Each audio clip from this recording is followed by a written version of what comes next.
दकारान्तः पुंलिङ्गः एतत् शब्दः एषः एतौ एते इति प्रथमा एतं एनम् एतौ एनौ एतान् एनान् इति द्वितीया एतेन एनेन एताभ्याम् एतैः इति तृतीया एतस्मै एताभ्याम् एतेभ्यः इति चतुर्थी एतस्मात् एताभ्याम् एतेभ्यः इति पञ्चमी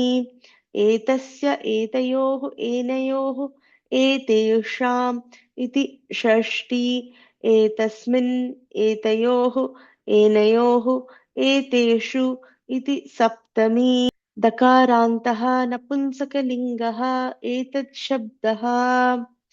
एतद् एते एतानि इति प्रथमा एतद् एनत् एते एने एतानि एनानि इति द्वितीया एतेन एनेन एताभ्याम् एतैः इति तृतीया एतस्मै एताभ्याम् एतेभ्यः इति चतुर्थी एतस्मात् एताभ्याम् एतेभ्यः इति पञ्चमी एतस्य एतयोः एनयोः एतेषाम् इति षष्ठी एतस्मिन् एतयोः एनयोः एतेषु इति सप्तमी